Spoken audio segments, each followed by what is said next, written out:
Hey guys, I'm here today to talk to you about just how good Ruby is and why you should pay more attention to her because she's underrated doesn't mean she's not that good, and I'm here today to explain why she's so damn good. Now, as a Ruby player, I've experienced a lot of happenings with Ruby, with her skills, and she's not that complicated at all. And I'm here today to talk to you about those kind of stuff. Now, I don't get why she's so underrated. I mean, she deals a lot of decent amount of DPS, and not to mention her ultimate lifesteal, the lifesteal that she does, the 125% lifesteal that she gets from her items, and not to talk about the 5% extra spell vamp from her passive. In early game, she's not that bad. Actually, when you just have the right emblems and items for her. The emblem that I usually use with Ruby is the Festival of Blood that you get from the custom fighter emblem. Now what it does is it gives you 8% spell vamp, so that means when you're still in the early game and if you still don't have any items, you can gain an extra spell vamp. Not really an extra, you just get spell vamp from early game without any items, so that would still give you a little bit of an advantage.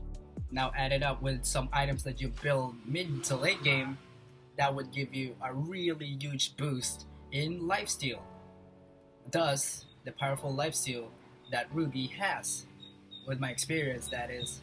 Now the main lifesteal item that I use with Ruby is the Haas class. What it does is, its unique passive is 20% lifesteal, and once your HP drops to 40%, below 40%, it gives you 10% extra physical lifesteal, along with Ruby's 125% lifesteal that she gets from her items. That would give you a major boost in lifesteal. That's the Monster Ruby lifesteal.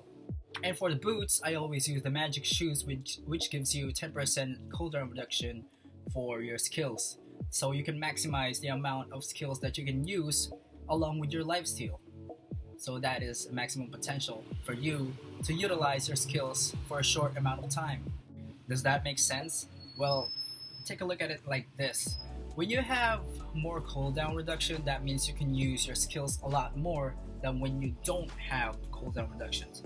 That means if you have a maximum amount of cooldown reduction, then you can use your skills for every like 2 seconds or up. Especially with Ruby, her skills do not cost that much cooldowns, so you can use her skills a lot along with her lifesteal.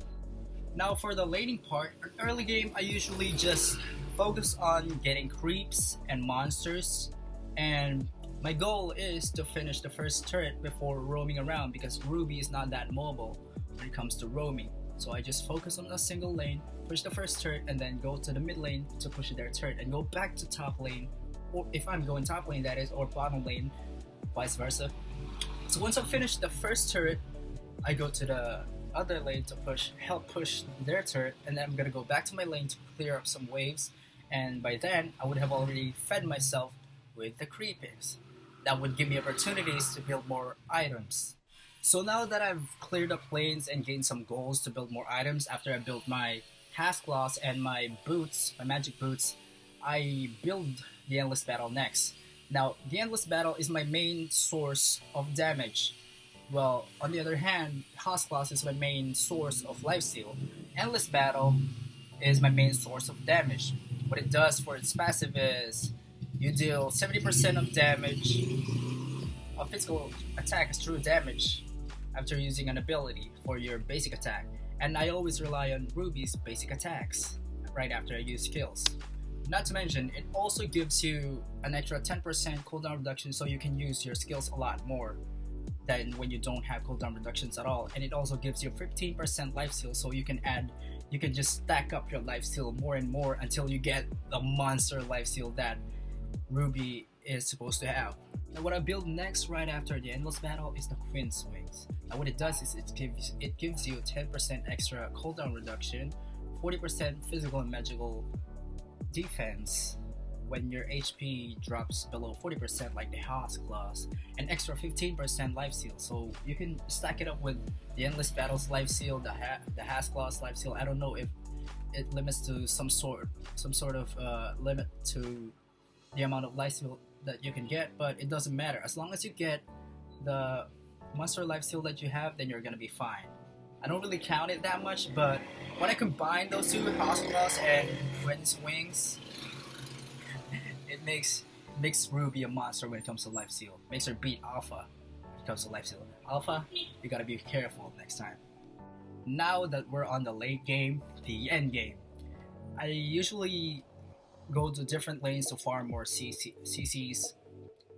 No, I mean creeps. I farm more creeps and I gain more gold. The next item that I'm gonna be building after that will be the Rose Gold Meteor. Now what it does is you gain a shield right after your HP drops below 30%. So you get an extra lifesteal from the items that I mentioned before. And this item right here gives you a shield to protect you once your HP drops to 30%. So you don't have to worry about dying so early in team fights because it gives you shields, and you also have the extra life steals that you get from the previous items, and also add that to the 125% life steal that Ruby gets from her items, and also the extra 5% spell vamp that she gets from her passive. You'll be fine. For the final item, I usually build Immortality. That is for durability, that is for defense. Because you know, with the monster lifesteal that you have and the shield that you get from the Rose Gold Meteor, and add the Immortality, you're gonna be one tough opponent to kill. It's gonna be hard for your opponents to kill you. It's gonna be you're gonna be giving them a hard time trying to kill you. Now that we're done with the items, I'm gonna tell you about the combos that I usually do with Ruby. First of all, I'm gonna use her first skill. Well, it applies to all the skills that I use. I usually use skills first, then one basic attack, then dash, then use another skill, basic attack, dash. That's my usual combo. By using that combo, you're gonna be maximizing Ruby's DPS potential by dealing damage from basic attacks and also skills at the same time. And that linear combo also helped me climb from Epic to Mythic in just a couple of weeks, because Ruby is a monster once you use her right. Ruby is also reliable when it comes to setting up team fights because of the amount of CCs that she has from her ultimate and second skills. If you mix them up properly, then you will give your team more opportunities to damage the opponents more, like what I'm about to show you guys. Retreat! An ally turret has been destroyed. You have slain an enemy. An enemy has been slain. Notice how the enemies weren't able to move for a good amount of time for Claude to use his ultimate more efficiently, which led to us winning the team fight. It's not really a team fight, but it was just a proper setup, and that's how good Ruby is with setting up team fights. And let me guys show you a few clips of me using Ruby when I'm fully built, or not even fully built, just showcasing her lifesteal effects when you build all of the items that I taught you so far. Enjoy. You have slain an enemy. Your team destroyed a turret. Your team destroyed a turret.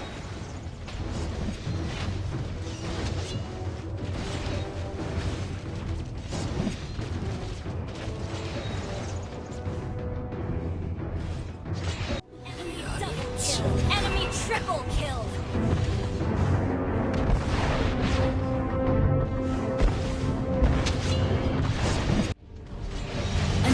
Has been slain.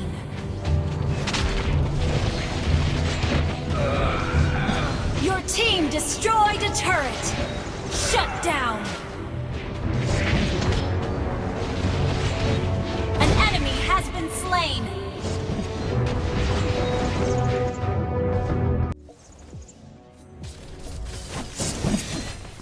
I want to lick the blood.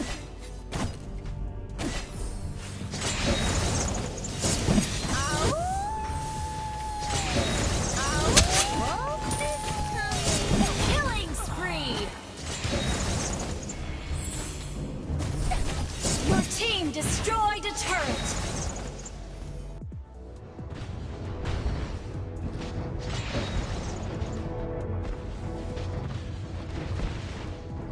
Initiate retreat!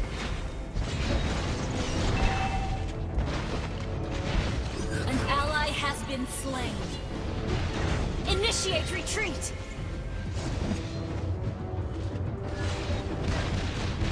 Initiate retreat! An enemy has been slain! Double kill! An ally has been slain. Killing spree! Lord resurrecting soon. An enemy has been slain. And that's it for today's video. I hope you guys liked my explanation on how I use Ruby, and I hope you guys learned something for that, even though I didn't really explain it that well. But I just wanted to share my experience with you guys on how I use Ruby, and I hope you guys can use her better too, because Ruby is such an underrated hero. You just have to use her right, and you'll be a monster. You'll be climbing up to Mythic in just a couple of months or weeks if you just use her right. Because in my experience, it only took me 3 weeks to climb from Epic to Mythic, and that was my first time. I was only playing Mobile Legends for about 2 months back then, and I climbed up to Mythic for only a couple of weeks right after I started using Ruby as my main. So that's it. Thank you guys.